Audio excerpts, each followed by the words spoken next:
Berdoa selesai. Oke, terima kasih. Dan tanpa cahaya matahari, kita tidak dapat hidup seperti sekarang ini.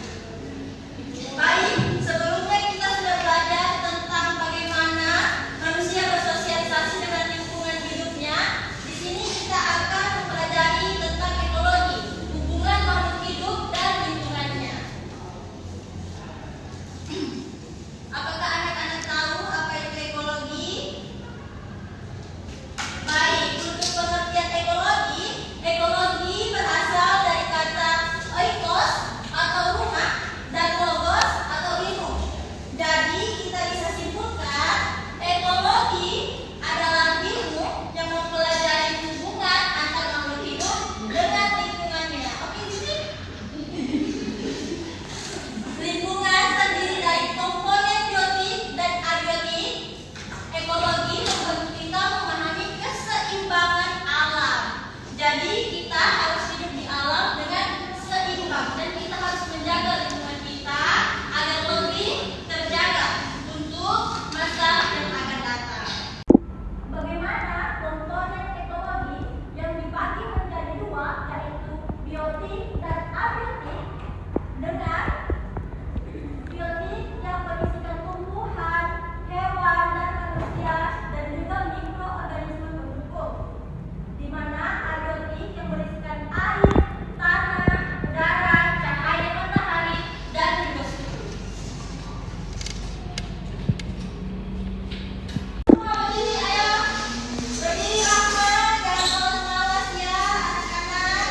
Anak-anak cantik, anak-anak baik. Ayo berdiri semua. Di sini kita akan mengetes konsentrasi anak-anak sekalian. Jikalau ibu bilang angka 1, anak-anak pegang kepala. Oke, mengerti?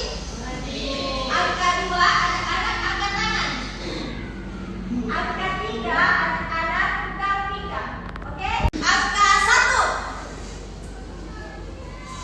Jenny pegang kepala, Jenny bukan pinggang. Angka 2.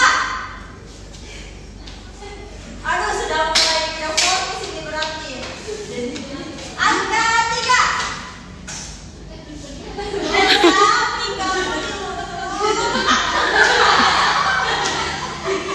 Ayo, angka 1, angka 2, angka 3. Semuanya ibu teriak geografi. Semua juga hore, oke? Dengan tangan ke atas. 1, 2, 3, geografi.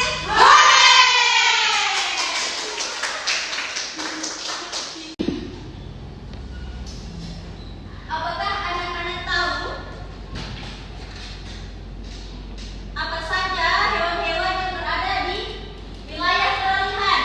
Ada yang tahu hewan khas Sulawesi? Apa saja? Ayo, katakan. Maleo. Lagi.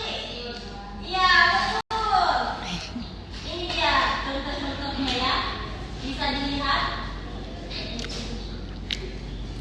Di wilayah peralihan itu biasanya dihuni oleh fauna-fauna yang khas yang berada di satu wilayah di Sulawesi. Seperti anoa yang dibilang Denny tadi. Seperti babi rusa juga ada. Itu cuma ada di Sulawesi. Oke. Garis Wallace dan garis Weber. Fauna asiatis atau fauna hewan-hewan yang berada di khusus Asia di bagian ini sangat berbeda dengan fauna peralihan dan fauna Australis. Bagaimana cara kita membedakannya? Yaitu fauna yang berada di peralihan ini susah beradaptasi dengan fauna yang berada di Australis dan Asiatis dikarenakan lingkungan hidup yang berbeda. Jikalau anak-anak misalnya tiba-tiba pulang kampung kayak ke Jawa atau ke Makassar atau misalnya ke Papua seperti Friska, biasanya anak-anak ada kayak rasa tiba-tiba saya flu, tiba-tiba saya sakit. Itu namanya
Ibu bilang